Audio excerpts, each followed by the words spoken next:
Assalamualaikum warahmatullahi wabarakatuh. Salam pembelajar. Salam pembelajar. Sahabat pembelajar, jumpa lagi dengan kami dalam acara Bincang Penyuluh Hukum. Dan pada kesempatan kali ini saya hadirkan dua orang penyuluh hukum dari Badan Pembinaan Hukum Nasional. Dan pada kesempatan Bincang Penyuluh Hukum kali ini kami akan membahas tema tentang pernikahan siri. Sudah hadir dua narasumber kita, yaitu Bapak Ustadz Abdul Rojak dan juga Bapak Sudaryadi, yang mungkin sudah dikenal sebelumnya. Ada juga tadi bincang penyuluh hukum ya sebelumnya kita bahas. Nah, sekarang kita lanjut dengan materi terkait dengan pernikahan siri. Apa itu pernikahan siri, bagaimana dampaknya dan lain-lain, nanti langsung kita tanyakan kepada narasumber kita. Baik, Pak Jaryadi atau Pak Ustadz Rojak, ini terkait dengan perkawinan siri atau tidak tercatat ini maksudnya gimana? Ya, terima kasih Bang Ali. Alhamdulillah ini kita masih dipertemukan dalam rangka bincang hukum, dan tema kali ini adalah terkait pernikahan siri. Ini sangat seru sekali karena banyak di masyarakat kita masih belum memahami apa itu nikah siri, dampak, dan mungkin nanti ada solusinya bagaimana nanti nikah siri itu bisa menjadi nikah resmi di negara. Nah, baik, saya akan ulas terkait apa itu nikah siri. Nikah siri perkawinan yang tidak tercatat, adalah perkawinan yang tidak resmi atau tidak tercatat dalam perkawinan yang tidak mempunyai kekuatan hukum dan tidak dapat dipergunakan sebagai dasar mengurus segala hal dalam hal kaitannya dengan perkawinan dengan urusan pemerintahan atau negara. Jadi perkawinan tidak tercatat atau perkawinan di bawah tangan biasanya di kalangan kita Nyebutnya begitu ya? atau perkawinan di bawah tangan atau pernikahan di bawah tangan gitu ya? secara diam-diam tanpa pemberitahuan pemerintah, makanya perlu dicatatkan di pemerintah. Perkawinan di bawah tangan ini bermasalah dalam pandangan hukum negara karena tidak dapat dibuktikan dengan sebuah akte nikah. Sedangkan akte nikah ini hanya dibuat oleh pegawai pencatat nikah atau PPN di KUA. Dan ini bukan salah satu alat bukti perkawinan bahwa perkawinan itu sah di mata negara, pandangan negara. Ini menjadi banyak persoalan hukum perkawinan tidak tercatat atau perkawinan siri atau perkawinan di bawah tangan tadi. Perkawinan yang tidak resmi atau tidak tercatat tersebut menjadi problem hukum karena meskipun sah perkawinan tersebut di mata agama, akan tetapi dalam ketentuan negara perkawinan tersebut tidak mempunyai kekuatan hukum, tidak mempunyai kekuatan hukum. Perkawinan yang tidak mempunyai kekuatan hukum maka tidak dapat diakui oleh negara sebagai alat hak untuk mengurus segala kepentingan yang berkaitan dengan negara. Nah, karena tidak dapat pada administrasi perkawinan negara seperti dasar untuk menerbitkan akte kelahiran anak dan menunjukkan ayahnya, dasar untuk mendapatkan bagian waris dari ayahnya, kemudian dasar untuk mengurus status kewarisan harta peninggalan ayahnya, baik bersumber dari harta peninggalan dan lain sebagainya. Ini menjadi persoalan hukum perkawinan tidak tercatat atau nikah siri atau nikah di bawah tangan.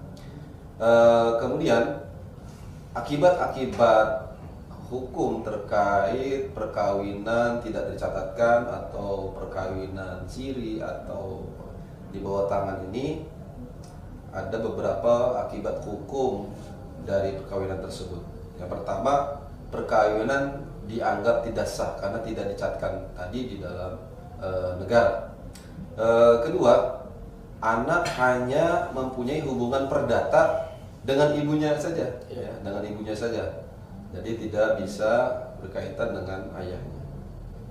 Kemudian dampaknya lagi, anak dan ibunya tidak berhak atas nafkah dan warisan karena tidak tercatat. Itu menjadi akibat hukum, dampak hukum. Kemudian dampak lagi psikologi anak dan sosial anak. Nah, itu kan bisa juga nanti bisa dibully, punya nikah siri atau gimana kan jadi mendapatkan sebagai anak karena terkait nikah siri tersebut.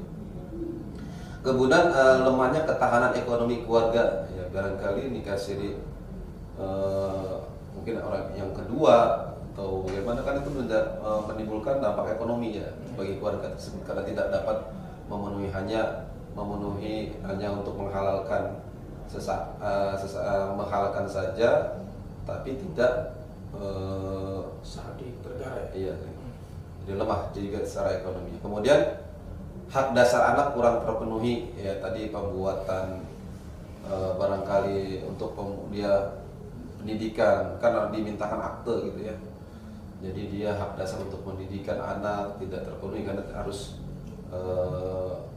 administrasi negaranya tidak dipenuhi terkait dampak perkawinan siri ini.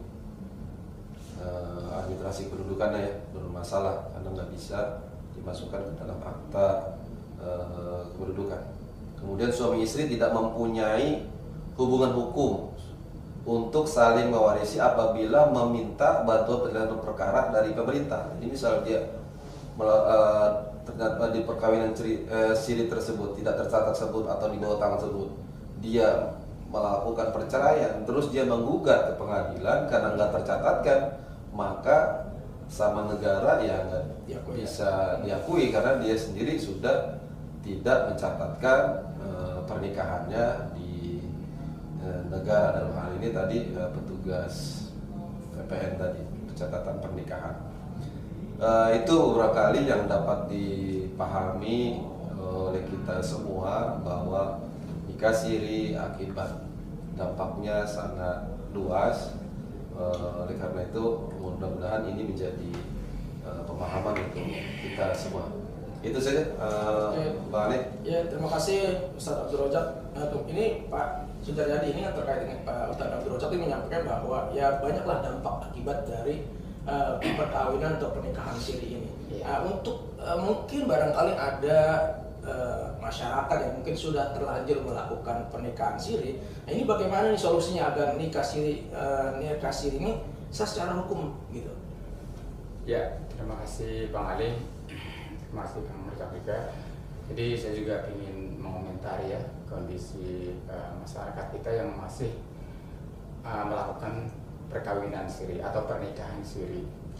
Tadi sudah disampaikan cukup jelas ya oleh Pak Bang Rojak. Jadi pernikahan siri itu sah ya, sah secara agama sebenarnya gitu. Nah, mungkin saya akan menambahkan sahnya seperti apa. Jadi sahnya itu apabila nikah siri itu terpenuhi syarat dan rukunnya, Bang Adi. Ya. Syarat rukunnya. Rukunnya apa? Pertama ada mempelai, yang kedua ada wali, yang ketiga ada dua saksi, dan ijab kabul. Kalau itu terpenuhi maka sah. Nah, sesuai dengan definisi di Undang-Undang Perkawinan juga disampaikan bahwa perkawinan sah, kalau nggak salah di pasal 2 ya, perkawinan sah apabila dilakukan sesuai dengan agama dan kepercayaannya itu. Nah, baru di situ. Tapi tadi harus sesuai dengan terpenuhi syarat dan rukunnya, maka sah. Hanya nikah siri nggak dilanjutkan di kalimat berikutnya di pasal itu. Nah, harus dicatatkan, harusnya gitu. Kalau karena tidak dicatatkan, yang seperti Pak Rojak sampaikan, maka mempunyai beberapa dampak gitu. Harus dicatatkan. Kalau dicatatkan, beres lah gitu istilahnya, karena nggak dicatatkan sah karena dicatatkan. Nah, kemudian saya kira betul ya, dan masyarakat masih belum banyak mengerti akibatnya gitu. Kenapa akhirnya dia mau menikah siri gitu, atau mau dinikahin siri gitu kan. Memang banyak sih faktornya sebenarnya banyak faktornya kenapa harus nikah siri. Kadang-kadang ya kita kan nggak bisa 100% menyalahkan si perempuan itu, tapi memang ada beberapa hal yang memang mengharuskan dia tuh nikah siri. Misalnya apa nih? Tidak direstui orang tua, kabur kan, akhirnya nikah siri. Misalnya gitu, seperti itu. Ada juga sudah terjadi sesuatu hubungan duluan ya gitu. gitu kan, Kecelakaan. mau dia kecelakaan ya, misalnya seperti itu. Iya. Ternyata dia masih di bawah umur misalkan kan, katakanlah seperti itu. Bisa juga itu siri. Ataupun emang biasanya lemah ekonomi dia, terus kemudian melihat calon itu kaya gitu kan, ya udahlah mau saja lah, nggak ngerti dampaknya, nggak tahu dampaknya gitu, seperti itu. Padahal tadi disampaikan dampaknya cukup banyak, misalnya akhirnya kalau tidak mengerti, akhirnya nggak mengurus akte kelahiran. Tapi sebenarnya emang akhirnya secara perdata nggak bisa mencantumkan nama ayahnya di akte kelahiran, tapi sebenarnya bisa diurus sih, hanya yang mencatat. Nah, tapi betul yang sudah disampaikan bahwa akhirnya secara keperdataan dari pernikahan siri itu nggak bisa ketika ada gugatan atau ingin dipenuhin masalah haknya, warisan, nafkahnya, ternyata akhirnya nggak bisa karena nggak dicatatkan. Nah, bagaimana kira-kira solusinya gitu kan? Yang sudah terlanjur terlanjur nikah siri itu Nah, emang sebenarnya yang paling mudah itu solusi ketika pernikahan siri itu dia adalah pernikahan yang memang dua-duanya masih lajang gitu. Emang laki-lakinya masih lajang, perempuannya masih lajang, kemudian nikah siri. Nah, gimana solusinya agar mendapatkan buku nikah dan legal dicatatkan di negara? Nah, seperti itu kan. Nah, itu yang paling mudah. Nanti ada perkawinan yang nikah siri yang dengan duda, dengan suami orang. Ini yang ribet yang ribet. Nah, ini yang mudahnya dulu ya, yang mudahnya dulu. Itu adalah dengan yang namanya mengajukan isbat nikah itu. Isbat nikah itu semacam penetapan pernikahan di pengadilan agama untuk muslim ya. Untuk muslim, kalau non muslim di pengadilan negeri. Tetap itu ada juga seperti itu. Minta penetapan dulu kalau di pengadilan agama itu untuk muslim namanya isbat nikah. Isbat nikah itu nanti ada putusan dari pengadilan agama bahwa nikahnya udah sah, kan? Ini semacam permohonan ya? Permohonan ya, pengadilan ya? Iya, Bapak Ibu teman-teman semua ya, semacam permohonan. Misalnya kan yang belum tahu nih gimana sih cara mendapatkan buku nikah saya udah nikah siri udah 2 tahun nih, udah tahun nih. Nah, itu namanya isbat nikah. Kira-kira mekanisme beginilah kira-kira. Jadi siapkan KTP, sebenarnya KTP, kemudian minta surat pengantar kelurahan sesuai dengan KTP tentunya ya, kelurahan, RT RW, kelurahan, nanti didaftarkan di pengadilan agama, didaftarkan ya untuk isbat nikah gitu kan. Nah, teman-teman mungkin yang dananya gimana dananya? Anggaran saya nggak punya uang nih. Boleh nanti di pengadilan agama cari yang namanya posbakum gitu, ada nama pos bantuan hukum. Dia itu kalau nggak salah dari Mahkamah Agung ya. Kalau orang miskin bakal dibantu dan bisa gratis itu didampingi gitu. Misalkan memang nggak mampu ya gitu. Nah, lanjut tadi didaftarkan, nanti akan dipanggil untuk sidang gitu. Dipanggil untuk sidang, akan diperiksa tuh berkas-berkasnya dulu, pernikahan sirinya sah apa enggak gitu. Memang ya saya membayangkan kalau itu pernikahan sirinya itu ada dokumentasinya, ada mungkin ada hitam di atas putih dulu, itu mudah ya. Kalau nggak ada sama sekali ini agak ribet karena ya mungkin nanti harus bukti saksi, bagi saksi kan, saksi waktu pernikahannya gitu kan, bukti waktu saksi pernikahannya. Tapi kalau kayak yang tadi sampaikan ini yang masih malajang, relatif lebih mudah nanti disetujui oleh pengadilan gitu. Nanti dipanggil ke pengadilan, diperiksa berkasnya, keasliannya. Nah, mungkin nggak hanya sekali sidangnya gitu. Nanti setelah kemudian pengadilan menyetujui ada putusan nih, sah nih, misalnya sah nih. Hari putusan itulah yang dibawa ke KUA untuk ditukarkan dengan buku nikah. Nah gitu. Atau buku nikah. Kalau yang muslim itu buku nikah, bawa ke pengadilan. Kalau non muslim sudah dapat putusan dari pengadilan negeri, bawa ke Dukcapil untuk non muslim gitu. Non muslim bawa ke Dukcapil di sana untuk dicatatkan juga, sama nanti mendapat akta perkawinan dari Dukcapil. Ya.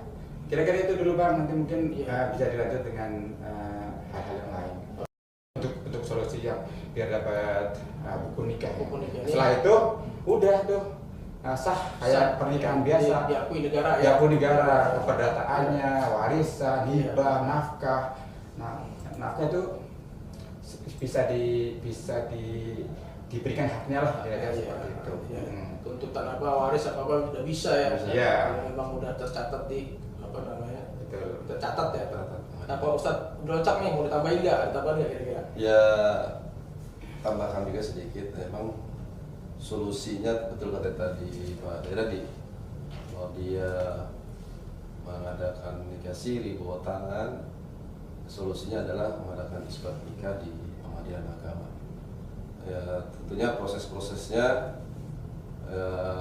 mereka harus daftar tadi di pengadilan, dan lupa bawa KTP, kakaknya, terusnya KTP, terusnya permohonan juga. Surat permohonan ya. Terusnya biasanya kan di waktu dia nikah itu kan ada walinya ya, apa ada Saksi. iya.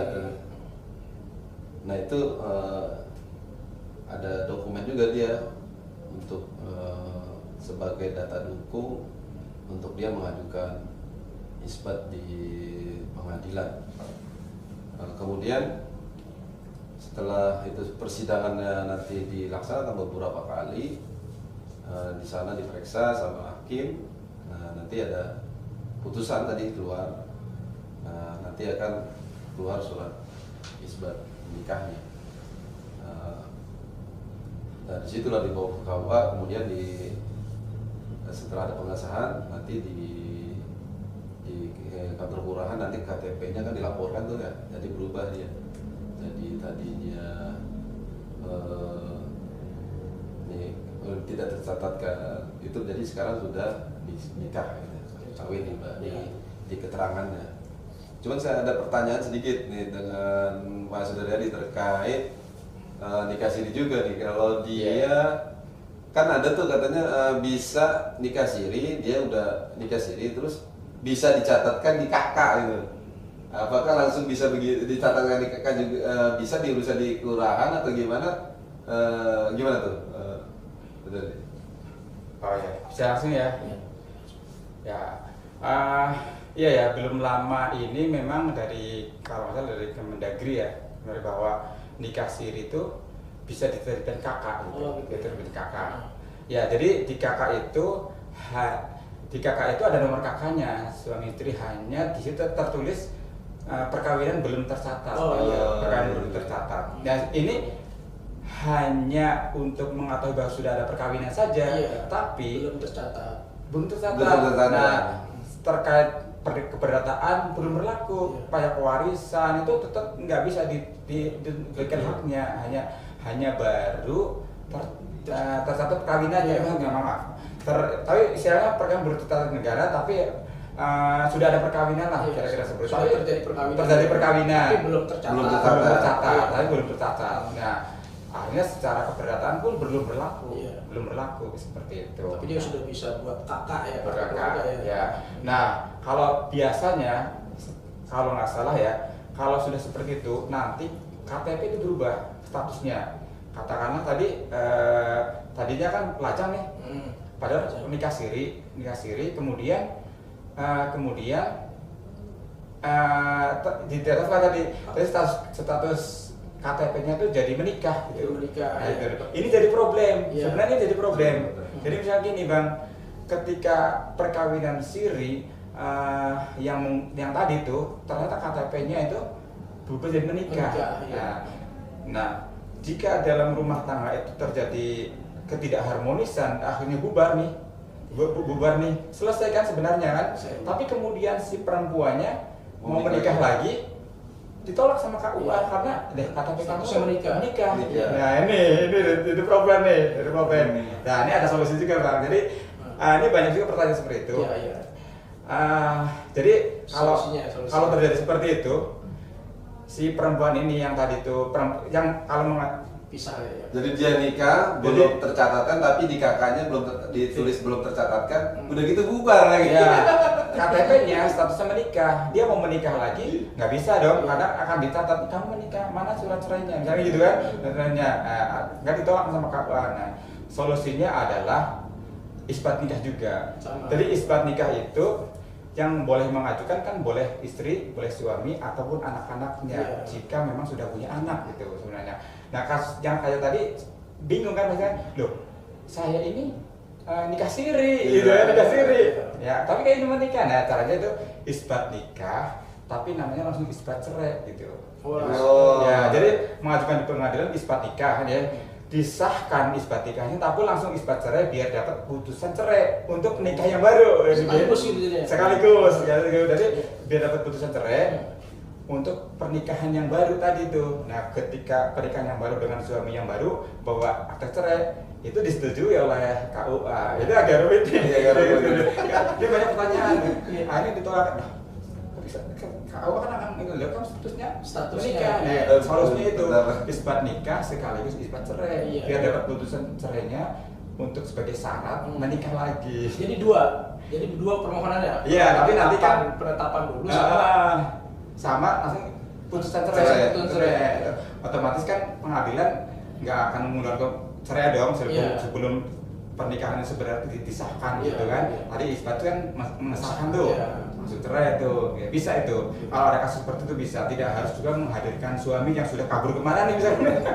Ya, bisa kasusnya seperti itu. Nah, itu sebenarnya dampak-dampak dari perkawinan siri tadi kan. Masalah siri kalau terjadi suaminya pergi, terus kemudian udah ada anak lagi kan, istri tidak kerja misalkan kan kasihan kan. Nafkahnya ada, akhirnya misalkan istri bisa terjadi kesengsaraan dan sebagainya kan. Ini memang perkawinan siri kalau secara surveinya banyak merugikan perempuan gitu. Dirugikan perempuan karena kan bisa jadi suaminya pergi dan dia nggak bisa nuntut. Ketika ketemu suaminya pun dia nggak bisa nuntut nafkahnya, warisannya nggak bisa, ini kerugiannya. Makanya kita sebagai penyuluh tentu tidak menganjurkan masyarakat untuk nikah siri. Nah, sekarang dampaknya itu, dampaknya sangat luar biasa ya.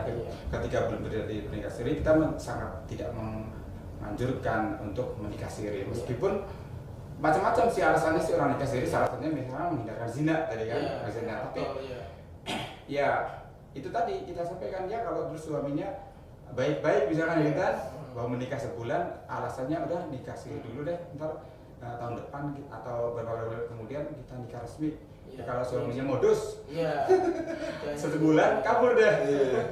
Itu pun perlu dijaga oleh. Karena yang banyak dirugikan ya yang kaum wanitanya ya. Yang dampaknya untuk dia ya. Ini kan memang ya tidak dipungkiri, ini kan terjadi nih, masih ada lah masih terjadi. Nah ini terkait dengan ya mungkin Bapak selaku penyuluh hukum ya, kira-kira nih apa sih edukasi seperti apa untuk meminimalisir terjadinya nikah siri ini? Ya kembali tadi tuh, mungkin kita bisa memetakan dulu ya kalau mau seperti itu. Selain kita misalkan bisa dilakukan secara digital seperti ini, barangkali kita bisa petakan nih daerah-daerah mana yang banyak nikah sirinya gitu kan. Ya memang sebagai penyuluh hukum kita tentu tidak bisa melarang jangan nikah siri, tapi kita lebih banyak menyampaikan dampaknya, dampak buruknya lah gitu, dibandingkan dampak baiknya. Itu saya kira memang perlu dilakukan secara masif gitu, untuk dilakukan penyuluhan hukum terkait dampaknya dari pernikahan siri yang lebih banyak merugikan perempuan. Dampaknya banyak banget lah istilahnya, kalau memang suaminya terus kemudian nggak baik benar maupun nggak benar, karena misalkan benar nih meninggal nih, dia nggak dapat warisan juga, itu apalagi dia kabur gitu kan. Nah itu menurut dia bener pun nggak dapat warisan juga gitu, si anaknya dan istrinya. Gitu. Nah ini saya tugas penyuluh hukum untuk selalu memberikan edukasi kepada masyarakat dampak buruknya dari pernikahan siri. Bisa dilakukan secara digital seperti ini, ataupun kita bisa memetakan daerah-daerah mana yang kira-kira memang banyak pernikahan sirinya lah, kira-kira sih seperti itu. Meskipun boleh saja sih di masyarakat di mana saja mungkin kalau mau efektif ya kita bisa memetakan. Tapi yang kita sampaikan mungkin ya edukasinya aja. Jadi nggak bisa juga jangan gitu. Kita kan karena itu kalau itu udah sah sih secara agama kan, asal rukunnya terpenuhi yang tadi itu ada ijab kabul, ada wali, ada ijab kabul, ada wali, ada pembelai gitu kan, ada mahar ya. Kalau mahar sebenarnya bukan rukun ya, tapi itu wajib, wajib diberikan sih. Tapi kalau mahar sebenarnya bukan rukun gitu. Nah, dapat aja edukasinya gitu. Kalau mereka mau maksa dikasih ya udah bukan salah kita kan, sampai karena sebenarnya kita nggak bisa melarang juga, tapi hanya menyampaikan dampaknya. Gitu sih. Pak Ustadz ada tambahan terkait dengan edukasi untuk ya masyarakat mungkin yang masih ada atau berani melakukan nikah siri gitu. Makasih. Sebetulnya ini bukan tugas kita penyuluh juga, tapi tugas kita bersama. Nah, di situ juga di Kementerian Agama ada penyuluh agama sebenarnya. Nah, tapi karena ini menjadi tugas kita juga, bagian dari tugas kita, prinsipnya tadi saya bilang atiullah wa ati rasul wa ulil amri minkum. Jadi kita harus taat sama Allah, taat sama Rasul, taat sama aturan Allah, aturan Rasul, dan taat sama aturan pemerintah. Ya tadi dari sudut pandang agama ya betul, kita taat sama Allah, halal benar sah. Cuman kita juga harus taat juga sama aturan pemerintah. Kenapa? Yang dirugikan tuh sekali lagi tadi yang dirugikan besar adalah perempuan. Sedangkan Islam dan negara kita menjunjung tinggi harkat dan martabat perempuan gitu. Apalagi sudah punya anak kan? Iya, apalagi udah punya anak gitu. Jadi agama dan negara kita aja mengangkat tinggi derajat perempuan. Jadi nikah siri ini kalau bisa langsung solusi tadi isbat nikah yang sudah terlanjur ya. Terlanjur Kalau bisa dihindari lah. Ya, dihindari. yang belum jangan. Yang belum jangan. Ya, yang sudah terlanjur isbat nikah. Isbat nikah. Ya. Karena itu solusi negara seperti itu agar tadi dampak-dampak tadi itu hak-haknya si perempuan itu terpenuhi. Ya. Hak perempuan dan hak anak-anak. Jadi gitu aja mungkin dari saya. Oke. Lagi. Pak dari adik masih ada yang mau disampaikan? Iya, kalau saya sih sarannya agar terminimalisir pernikahan siri, mungkin biaya pernikahan dipermurah lah gitu. Oh iya betul. Ya gratis gitu. iya. Masa udah gitu KUA kan udah dibayar kan, Iya, udah digaji, iya, itu salah satu ya. dapat tunjangan gitu, Iya. dapat tunjangan kinerja. Betul. Tapi kalau kita dengar-dengar memang kalau secara resminya dari KUA ya 600.000 ya. Iya. Tapi coba deh ketika sudah sampai berapa? Ah, Ya, saya nggak berani nyebut iya, ya. iya. Ada berbagai macam. Beres-beres. Pasti ada juga yang merasa berat Beres gitu. berat. Ya berat daripada susah-susah udah Ini oknum nih ya. Udah nikah siri aja Iya. gampang. Nah kadang kayak Iya, gitu. iya. Selain memang kesadaran masyarakat yang misalnya masih kurang, Iya. tapi kayak gitu juga misalnya nggak punya biaya, udah nikah siri 100.000 bisa ya, yang penting nikah bisa, misalkan gitu kan, Iya. jadi itu ya kira-kira itu sih Iya. isi saran saya, usulan saya. Biaya apa? Biaya. Ya pernikahan, permurah lah gitu. Permurah. Ya, dimurah. Kalau perlu dihapus ya. Ya perlu Dihapus, gratis lah ya. Nah, kadang-kadang begitu biayanya di aturannya, oh murah nih ya. Nah. Tapi begitu tetap pelaksanaannya ada oknum yang main gitu ya. Iya. Untuk ini, untuk itu segala Ya, macam ya. Itu sampai ya. Iya. berapa juta kan Iya, gitu kan, gitu akhirnya ya, jadi begitu. tinggi. Itu Ya. memang terjadi juga itu seperti itu Cukup memang berat, ya, ya. masih terjadi. Ya mudah-mudahan kementerian terkait ya bisa mengkondisikan. Ya udah Iya, ini sebagai salah satu ya mungkin pencegahan juga ya terhadap Iya. mungkin masyarakat yang tidak mampu untuk melakukan perkawinan secara sah atau hukum agama ya, Iya. hukum negara ya. Betul. Oke, itu aja Pak. Ada yang? Ya terima kasih. Oke, ya. Baik sahabat pembelajar, demikian bincang penyuluh hukum kita pada pagi ini. Mudah-mudahan apa yang disampaikan oleh narasumber kita Bapak Sudaryadi dan Bapak Ustadz Abdul Rojak dari Badan Pembinaan Hukum Nasional ini bermanfaat untuk kita semua. Dan ingat pesan tadi, kalau yang sudah terlanjur melakukan pernikahan siri, segera melakukan isbat nikah. Dan yang belum jangan, karena nanti yang dirugikan adalah kaum perempuan ya. Banyak Ya. dampak-dampak buruk dari akibat pernikahan siri. Demikian, semoga bermanfaat. Jumpa lagi di lain kesempatan. Wassalamualaikum warahmatullahi wabarakatuh. Salam pembelajar.